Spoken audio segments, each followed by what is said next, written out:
말씀은 마가복음 10장 17절에서 22절 말씀입니다. 신약성경 71쪽입니다.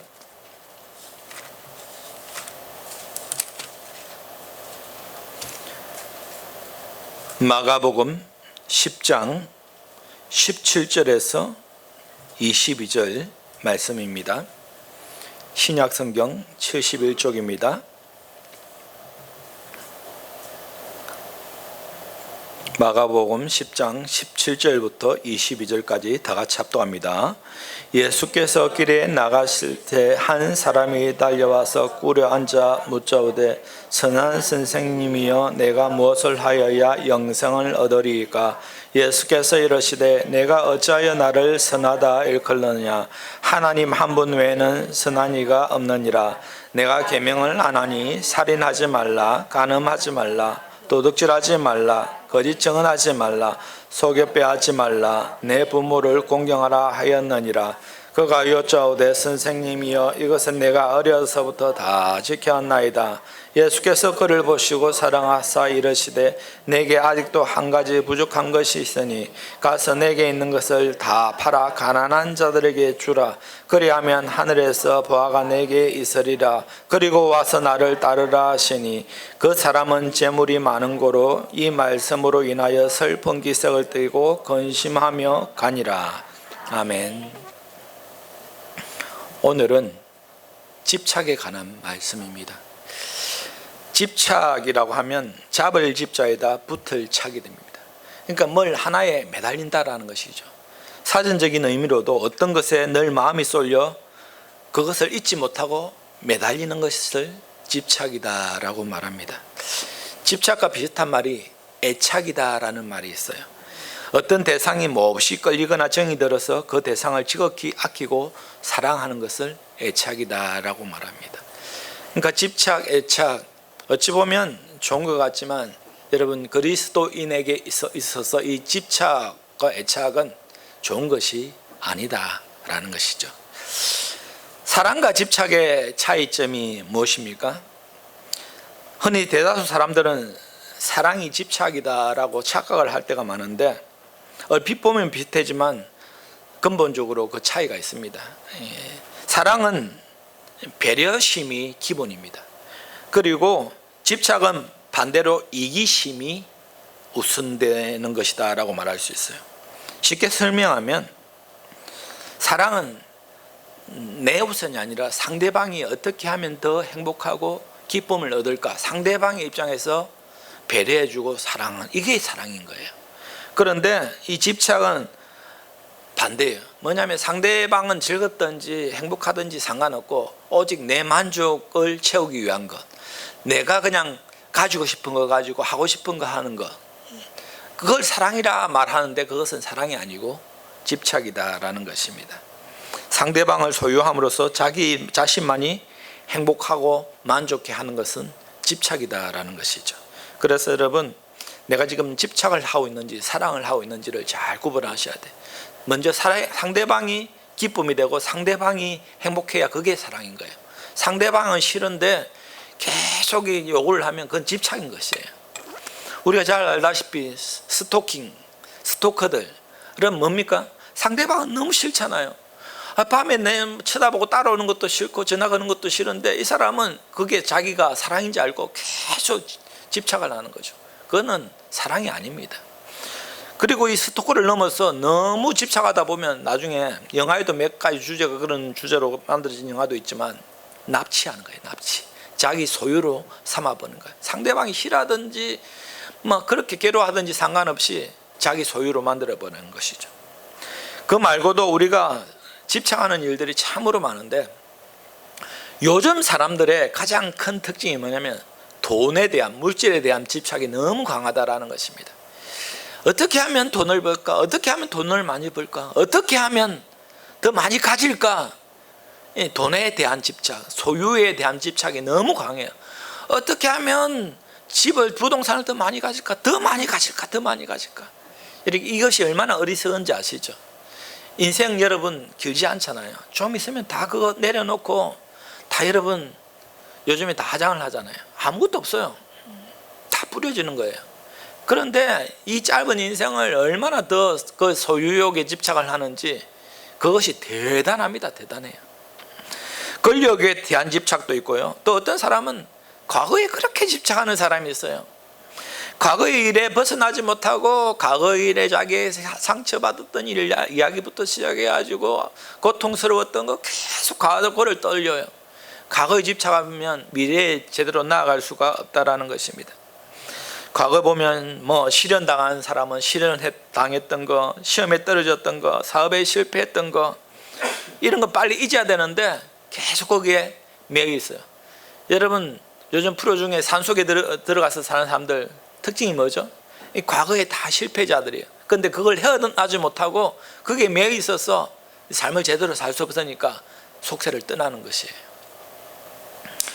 그 말고도 여러분 요즘에는 소유욕이 너무 강해서 무엇을 자꾸 사고 싶으면 사지 않으면 견딜 수 없는 소유욕, 그리고 또 요즘에는 모든 미의 기준을 날씬한 것으로 보기 때문에 이 자기가 날씬하고 충분히 보기에도 괜찮은데 자꾸 나는 뚱뚱하다, 살을 빼야 된다는 그 강박관념에서 계속 다이어트를 평생 하는 것, 어찌 보면 이것도 집착일 수도 있다라는 것입니다. 그리고 어떤 사람은 온갖 운동에 집착하는 경우도 있어요. 운동 매니아들. 제가 예전에 한 집사님을 알았는데요. 그 집사님은 참 이 마라톤을 좋아하세요. 그래가지고 직장을 마치면 여러분 쉬고 싶죠. 누가 뛰고 싶은 사람이 있어요. 근데 식사를 하고 저녁 식사를 하고 어김없이 마라톤을 하는 거예요. 그런데 그것이 얼마나 과하냐 하면 2시간, 3시간도 뛰고 주말 되면 예배 마치고도 뛰고 뭐 하고도 뛰고 운동 마니아예요. 몸이 나시네요.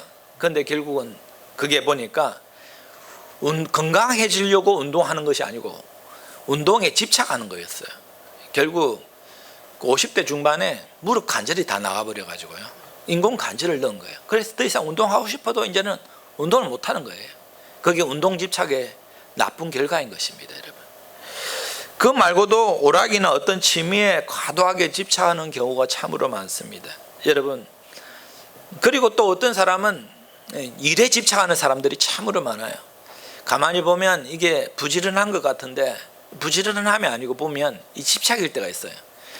일을 하지 않으면 불안한 거예요. 계속 일에 집착할 때가 있다라는 것입니다. 저를 보세요. 여러분들 혹시 어떤 것에 집착하는 경우가 있지 않습니까? 하나에 매달리는 것, 거기에 내 마음이 다 뺏겨버리는 것이 있지 않습니까? 그것을 우리는 점검해 봐야 돼요. 그래서 우리가 집착하는 것이 무엇인지를 빨리 알아야 그곳에서 헤어나올 수 있는데, 보통 사람들은 내가 여기에 집착을 하고 빠져 있는 줄을 잘 모르기 때문에 거기에 계속 목을 매는 것이죠. 그러면요 진리에서 벗어나는 경우가 참으로 많다라는 것입니다. 제임스 파크라는 사람이 이런 말을 했어요. 모든 불안은 궁극적으로 의지할 가치가 없는 것을 의지하는 데서 온다라고 되어 있습니다. 모든 불안은 궁극적으로 의지할 가치가 하나도 없는 그것을 의지하면 불안이 시작된다라는 것입니다. 참으로 의지할 가치가 없는 것을 의지하여 집착해서는 안 될 것을 집착하는 데서 불안되기 시작하는 거예요. 여러분, 전도하는 거 좋은 거잖아요. 전도해야 되잖아요. 그런데 이게 집착이 될 수도 있다는 것이 이제 문제이죠. 어떤 경우입니까? 전도를 했는데 그 사람이 이번 주 교회 갈게 했는데 교회 안 오면 시간 되는데 교회 안 오면 어떻게 해요? 마음이 막 불안해지고, 또 만약에 교회 안 왔다 하면 그 사람 찾아가서 다음 주 어떻게 합니까? 따지고 니 온다 해놓고 왜 안 왔어? 하면서 화내고 미워하고. 이거는요 전도가 아니고 집착이에요. 전도의 집착이에요. 그러니까 제 말을 잘 이해하셔야 돼요. 전도하지 말란 말이 아니고 그 집착이 되는 거예요. 내가 무슨 일을 했을 때 되지 않으면 불안해지고 화가 나면 그게 집착일 가능성이 많다라는 것입니다. 사랑도 집착일 때가 있잖아요. 사랑도. 아까 말했지만 이건 사랑이 아니고 집착이에요. 집착이 강한 사람의 특징은 뭐냐면 자기 정체성이 굉장히 낮고요, 항상 불안하고 불안정한 정서를 가진다라는 것입니다. 거기 집착에 빠졌다라는 것이거든요. 그리고 우울하고 분노가 있고 짜증을 자주 내고 자제력이 부족하여서 충동적인 사람, 행동이 예측 불가능하고 심하면 자기를 자해까지 하는 경우도 있다라는 것입니다. 그런 사람들은 보통 다른 사람들의 관계가 별로 원만하지가 못합니다. 그래서 제가 항상 교회에서도 그렇고 사람 중심이 되어야지 일 중심이 되면 안 됩니다 라고 말하는 이유가 있어요. 일에 집착하면요, 하나님의 영광을 위해서 한다 그러는데 가만히 보면 그 자기만의 집착에 빠진 것이죠. 교회에도 봉사의 집착, 그것에 빠지면 사랑은 없어지고 그 일에 빠져버려 가지고 성도들을 시험에 들게 하는 경우도 있다라는 것입니다. 여러분, 예배도 집착에 빠질 때가 있어요.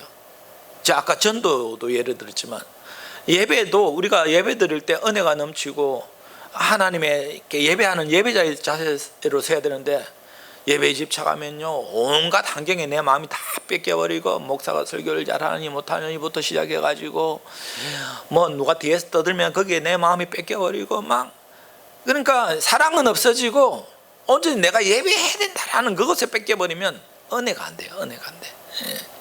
여러분, 예배라는 것은 뭐냐면 어떤 상황과 어떤 일 가운데서도 내가 예배자로 바로 서는 그것이 중요하잖아요. 그래서 여러분, 이 사람에 또 집착하면, 예전에 만약에 이제 누구에게 실현당한 아픔이 있는 사람들은 그 아픔이 항상 상처가 남아 있으면요, 나중에 결혼해서도 그 후유증이 남아요. 뭐냐면 의처증, 의부증이 걸릴 가능성이 많다라는 것입니다. 그러면 그런 것에 사로잡히면요 망상이 생기기 시작해요. 어떤 경우입니까? 그 사람이 어디도 가지도 않았는데 갔다라고 자기가 착각을 해요. 하지도 않았는데 그 사람이 했을 것이다라는 착각, 망상에 빠져버려요. 그러면 그 마음이 얼마나 불안한지 아세요? 정서가 안정적이지 못하고 불안해요. 그러니까 집착에 빠진 사람들의 아까 제가 말했듯이 나타나는 증상이 뭐냐면 불안하다라는 것입니다. 평안하지가 못하다라는 것이에요. 의심과 불안 증상이 심한 사람들은 반드시 집착하는 경우입니다. 그래서 여러분들이 나는 평안하다, 나는 하나님 안에서 평안하다라고 말할지 모르겠지만, 평소 때 자기 마음을 잘 한번 보세요. 정말 내 마음이 편한지, 나는 괜찮은지. 집착을 하면 반드시 불안합니다. 그 의심하게 되어 있습니다. 예전에 제가 10대 후반, 20대 아마 20대 넘어갈 그 시기에 아는 친구가 있었는데, 이 남자애가 여자아이를 좋아한 거예요. 좋아했다라는 것이 이제 사랑의 관계라고, 우리는 사랑한다라고 말하는데 가만히 보니까 이게 사랑이 아니고 집착이었던 것이죠. 이 여자아이가 그 사랑을 받아주지 않으니까 내 친구인 그 아이가 어떻게 했냐면 자살을 해버렸어요. 그게 사랑인가요, 여러분? 사랑을 받아주지 않는다고 자기 생명을 끊어버리는 것은 집착을 넘어서 그거는 망상이죠. 정신병이 걸린 것이죠. 여러분, 이 집착은요 항상 우리는 우리 마음속에 어떤 일들이 마음이 생기면 이것이 하나님께로부터 온 것인가 마귀의 역사인가를 잘 분별을 하셔야 돼요. 여러분, 집착은 대부분 마귀의 역사일 가능성이 많다라는 것입니다. 우리가 신앙생활을 할 때 마귀가 어떤 사람을 사로잡아서 그 인격과 정신을 파괴시키고 멸망시키는 방법 중에 하나는 그 사람으로 하여금 어떤 사건과 현상에 집착하도록 만든다라는 것입니다. 전도주의, 그러니까 아까도 말했지만 전도에 집착하는 사람은 전도하지 않는 사람들 비판하고요, 왜 교회가 전도하지 않느냐고 말하는 부터 시작해가지고 자기가 전도한 사람이 교회 안 나면 실망하고 낙심되고 집착하는 것이라니까요. 그 말고도 오늘날 교회가 부흥에 집착하다 보면요, 다른 교회 다니는 성도 상관없어, 우리 교회 무조건 다 와야 돼. 그리고 매주 교회가 부흥돼야지, 교회가 정체되어 있으면 견딜 수가 없는 거예요. 부흥에 집착하는 거예요, 그거.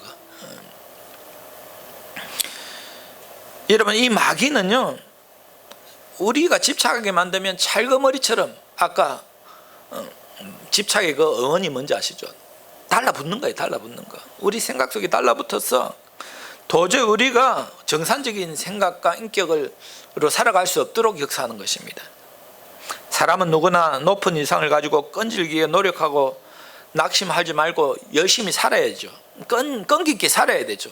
그런데 이 열심히 끈기 있게 사는 것과 집착하는 것은 틀린 것이에요. 어떤 일을 이루기 위해서, 성취하기 위해서 공부도 열심히 하고 일도 열심히 해서 막 돈도 벌고 싶고 그것으로 우리 하나님의 영광 위해 살고 싶잖아요. 그런데 이것이요, 끈기 있게 책임 있게 열심히 하는 것과 집착에 빠진 것인 그 구분을 잘 하셔야 된다라는 것입니다. 정확한 것은 뭐냐면 우리가 없어질 것과 없어지지 아니할 영원한 것을 잘 구분하셔야 돼요.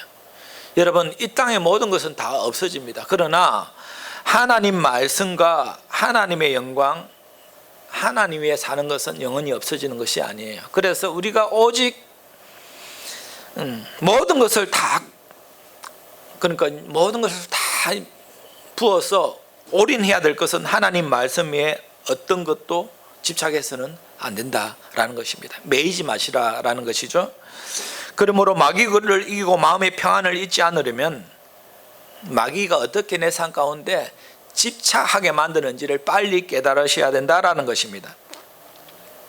그래서 예수님과 성경 말씀 외에는 어떤 것에 집착하지 마시기 바랍니다. 우리가 성경에 집착으로 말미암아 나중에 보면 정신병에 걸려서 비참한 최후를 맞은 한 사람이 있어요. 그 사람이 누군가 하면 사울왕이에요. 사울왕은 다윗이 골리앗을 물리치고 블레셋을 꺾고 전쟁에서 이루어올 때 여인들이 노래를 부르는데 뭡니까? 사울이 죽인 자는 천천히고 다윗이 죽인 자는 만만이다 라고 노래를 부릅니다. 처음에는요 그것이 아무렇지 않다가 나중에 보면 사울은 뭐냐면 자기 명예욕에 집착하는 사람이거든요. 자존심이 상한 것이죠. 내가 왕인 나에게 왜 만만을 돌리지 않고 저 목동인 어린 소년인 다윗에게 그렇게 칭송을 하는가. 여러분, 이 교만에서 시작되는 것이잖아요. 그러니까 이 열을 받기 시작합니다. 화를 내기 시작합니다. 불같은 질투심의 노예가 되기 시작하는 거예요. 그래서 여러분, 이 집착하는 것의 특징은 뭐냐면 일단 화가 난다라는 것입니다. 불평 불만이 된다라는 것이요, 질투가 생긴다는 것이요. 그건 전부 다 안 좋은 증상이 생기는 거예요. 그러면 집착되어 있는 거예요. 그것이. 이런 집착에 사로잡힌 사울을 마귀는 가만두지 않습니다. 그 심령 속에 틈을 타기 시작하는 것이죠. 사탄은 사울 왕의 질투심으로 인하여 사울의 마음과 영혼과 삶의 전부를 제 마음대로 조종하기 시작하는 거예요. 여러분, 사울도 어느 정도 하나님을 알잖아요. 그래서 어느 정도 믿음이 있는 사람이에요. 그래서 다윗을 죽이면 안 된다는 것도 알고요. 그리고 어떤 수를 썼으라도 다윗을 나는 이길 수 없다는 것을 알아요. 아는데 그 집착의 힘이 더 센 것이죠. 더 강한 것이죠. 거기에 눌러버린 것입니다. 한 번 그 집착에 빠진 사울은 헤어날 수가 없는 것입니다. 여러분, 요즘으로 말하면 사울 왕은요 정신적 노이로제에 걸린 거예요. 정신병에 걸린 거예요. 망상에 빠진 거예요. 헛것이 막 보이기 시작하잖아요. 오직 다윗을 죽여야 되겠다는 그 강한 집착인 살인의 충동까지 이르게 하는 것이죠. 사울 왕이 다윗을 죽이라고 집착하는 그 모습 보면서 여러분 어떤 생각이 드십니까? 이것은 참으로 무서운 것이잖아요. 집착하면 얼마나 사람을 망가뜨리는지. 사울 왕은 나중에 보면 악신이 귀신이 들려가지고 창을 들어 다윗을 죽이려고 하고 나중에 결국 하나님께 버림당합니다. 그래서 전쟁에 나가서 비참하게 자기 아들들과 최후를 맞이하게 된다라는 것입니다. 그래서 여러분, 우리도 항상 점검해 보셔야 돼. 신앙생활에 있어서 정말 우리 신앙생활을 방해하는 것 중에 하나가 뭐냐면 집착하게 하는 거예요. 아시겠습니까? 사람에 대한 집착도 있습니다. 사람에 너무 집착하지 마세요. 사람을 의지하지 마세요. 사람에게 하소연하려고, 사람에게 위로받으려고 하지 마세요. 사람에게 집착하는 거예요. 오직 위로자 되시는 분은 하나님밖에 안 계신 거예요. 우리의 모든 사정을 아시는 분은 하나님이신 거예요. 사람에게 집착하지 마시고 하나님에게 집중하시기 바랍니다. 그리고 여러분, 돈에 너무 집착하지도 마세요. 돈에 너무 빠지지 마세요. 그리고 일에 대해 너무 집착하지 마세요. 그리스도인으로 해서는 안 될 어떤 세상의 일에 너무 집착하지 마시기 바랍니다. 저는 완전히 끊으라 라는 말이 아니고요, 집착하지 말라는 거예요. 적당히 우리가 여가도 즐기고 돈도 많이 있으면 좋죠. 없는 것보다는. 하나님이 때에 따라 다 필요를 채워주시잖아요. 그런데 여러분, 하나님보다 더 중요시하는 것이 이제 집착이거든요. 돈을 벌기 위해 주의를 어기고 막 이러면 그게 집착이죠. 하나님보다 더 사랑하는 것이죠. 오늘 마가복음 10장에 보면 우리가 17절부터 읽었는데 부자 청년 이야기가 나와요. 이 부자 청년이요, 예수님께 질문을 하죠. 마가복음 10장 17절 보면 예수께서 길 가실 때 한 사람이 달려와서 꿇어 앉아 묻자오되 선한 선생님이여 내가 무엇을 하여야 영생을 얻으리까? 이 청년은 무엇보다 영생에 깊은 관심이 있는 사람이에요. 보통 사람은 틀리죠. 어떻게 하면 영생을 얻겠습니까? 라고 물어봅니다. 그러니까 예수님께서 18절 19절 보면 하나님의 계명들을 말합니다. 그러니까 이 청년이 20절에 그가 여쭤도 선생님이여 이것을 내가 어려서부터 다 지켰습니다. 십계명도 지켰고 하나님의 율법을 다 지켰습니다 라고 말합니다.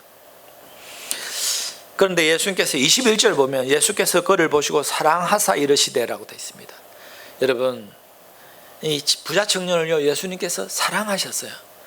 이것은 세상의 어떤 물질을 탐하는 것도 아니고 세상의 지혜를 탐하거나 어떤 정욕을 하는 것이 아니라 영생에 관심이 있으니까, 그리고 그 율법을 철저히 잘 지키고 정말 하나님 법대로 살아가는 사람이니까 예수님께서 사랑하시면 예수님께서 뭘 하실까요? 여러분, 여러분께 만약에 예수님께서 여러분들을 사랑한다면 여러분에게 어떻게 할까요? 명령을 주시는 거예요. 명령을. 사랑하시기 때문에 명령을 주시는 거예요. 그것은 예수님께서 우리에게 관심이 있다라는 것입니다. 내가 너를 사랑한다라는 것이에요. 그 명령이 뭡니까? 21절 보면 예수께서 그를 보시고 사랑하사 이르시되 내가 아직도 한 가지 부족한 것이 있으니 가서 내게 있는 것을 다 팔아 가난한 자들에게 주라. 그리하면 하늘에서 보화가 내게 있으리라. 그리고 와서 나를 따르라 하시니 라고 되어 있습니다. 자, 명령을 주십니다. 사랑하시니까 명령 주시는 거예요. 뭐냐면 너에게 정말 필요한 것, 네가 정말 너에게 중요한 것을 내가 알게 해준다라는 것이거든요. 이거 아무에게나 예수님 가르쳐 주시는 것이 아니에요. 사랑하시기 때문에 그래요. 뭐냐면 내게 아직 한 가지 부족한 것이 있으니 가서 내게 있는 것을 다 팔아 가난한 자들에게 주라. 그리하면 하늘에서 내 보화가 내게 있으리라. 그리고 와서 나를 따르라. 영생을 얻는 방법은 이 모든 것을 다 내려놓고 나를 따르면 영생을 얻는다. 어떻게 하면 영생을 얻습니까? 라고 물어봤으니까 이 계명 다 지켰으니까 그러면 영생 얻습니까? 그런 것도 좋은데 정확하게 말하면 나를 따르는 것이다. 그럼 나를 따르는 것이 뭐냐면 네가 가장 중요하게 생각하는 건 내려놔야 된다는 것입니다. 여러분, 우리가 예수님의 제자, 예수님을 따른다라는 것은 뭐냐면 예수님을 따르기 위해서는 내 것을 내려놓을 수 있어야 돼. 아시겠습니까? 즉 집착하는 것도 내려놓을 수 있어야 돼. 만약에 하나님께서 여러분들에게 이 청년은 지금 어떻게 됐나요? 22절 보면 그 사람은 재물이 많은 거로 이 말씀으로 인하여 슬픈 기색을 띠고 근심하여 갔다라고 돼 있어요. 결국은 자기 모든 재산을 팔아 가난한 자에게 나눠주지 못하고 그 말씀에 순종하지 못하고 그냥 슬픈 기색을 띠고 자기가 할 길로 간 거예요. 영생을 얻지 못한 것입니다. 왜냐? 예수님 못 따라갔으니까요. 이 사람에게는 영생보다 더 중요한 것이 무엇이냐면 재물이에요. 자기 재산인 것이에요. 왜 예수님께서 부자 청년에게 이런 말씀을 하셨을까요? 부자 청년에게 다른 걸 명령하실 수도 있잖아요. 그런데 왜 부자 청년에게는 이런 것을 요구하셨을까요? 지금 이 부자 청년은요, 제일 자기가 중요하게 여기는 것은 물질, 재물인 것이죠.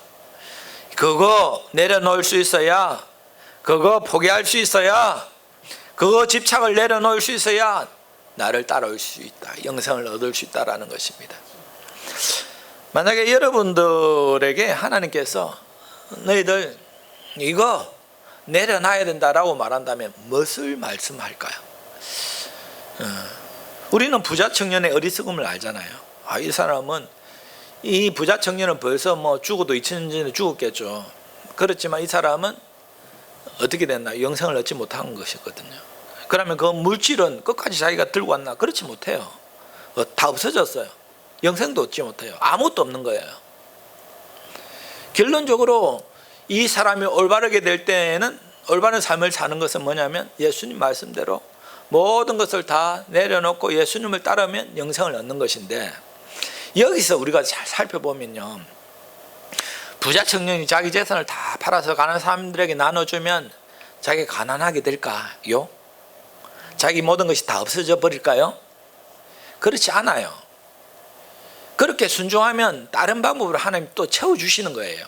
뭐냐면 명령에 순종하는지 순종하지 않는지를 보시는 것이거든요. 여러분들에게 하나님께서 내려놔라, 집착하지 말아라, 그것을 하나님께 내려놔라, 포기하라라고 말한다면, 우리가 순종해서 그것을 내려놓고 포기하면 하나님은 더 좋은 것으로 채워주시는 분이에요. 그런데 우리는 정말 영적으로 어리석어서 그것을 포기를 못해요. 내려놓지를 못합니다. 그것이 우리의 영적인 한계입니다, 여러분. 더 한 단계 나아가려면 포기할 수가 있어야 되는 것이에요. 아시겠습니까? 결국 23절부터 예수님께서 그 슬픈 기색을 띠고 되돌아가는 그 청년의 뒷모습을 바라보면서 제자들에게, 예수님께서 23절 보면 예수께서 둘러보시고 제자들에게 이르시되 재물이 있는 자는 하나님 나라에 들어가기가 심히 어렵도다.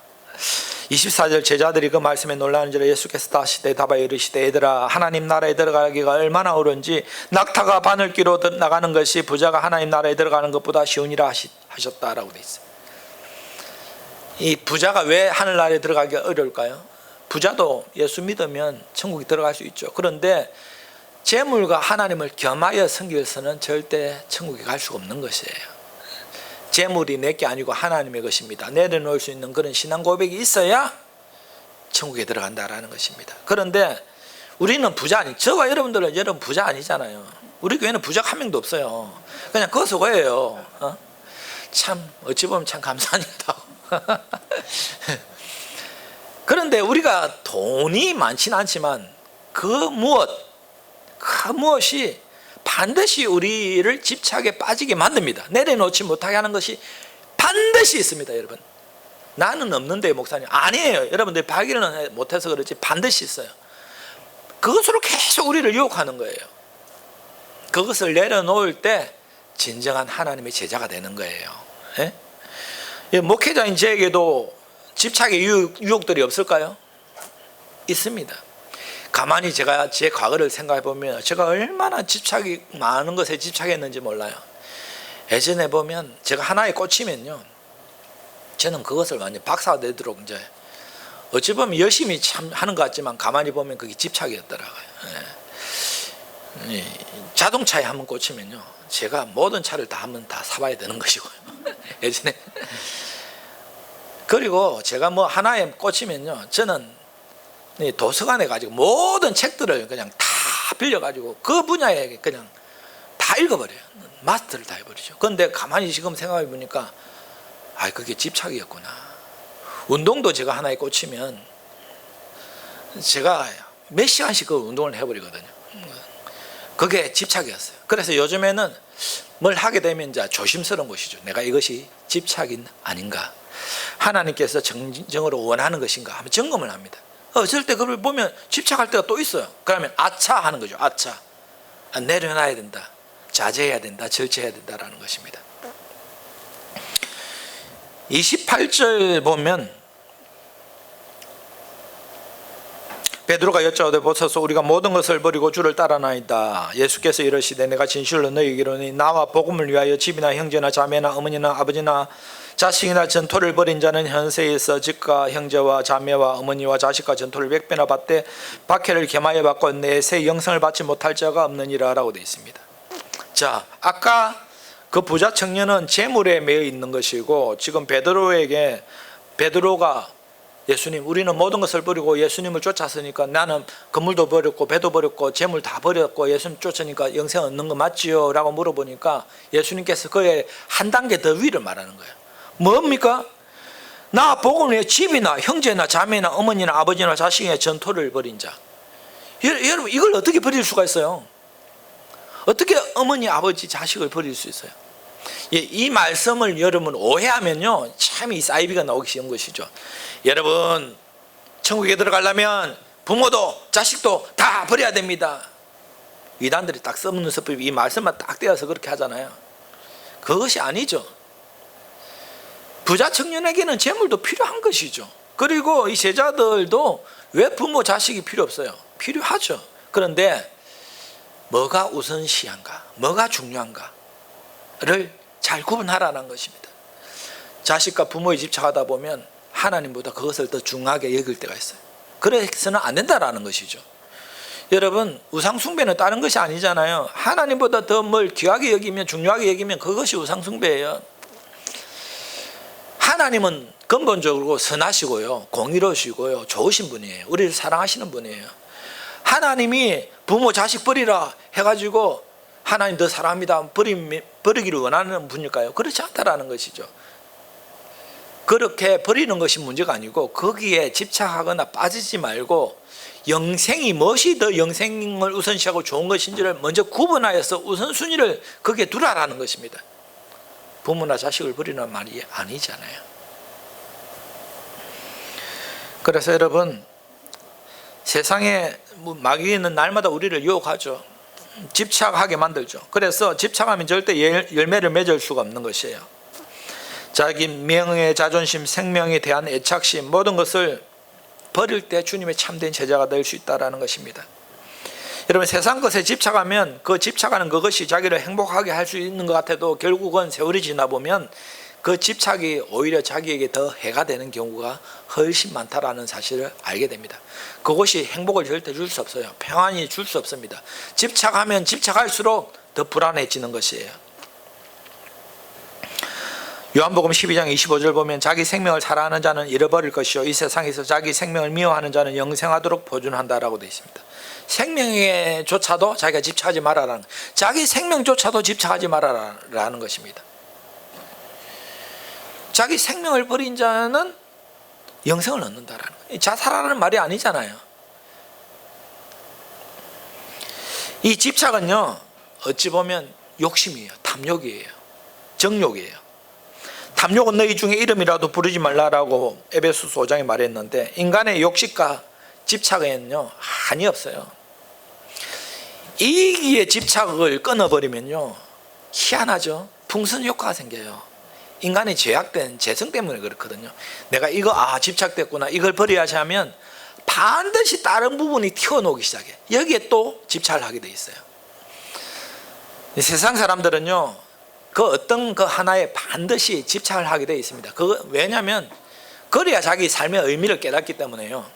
그래서 세상 사람들 가만히 보면 어느 한 곳에 반드시 집착되어 있습니다.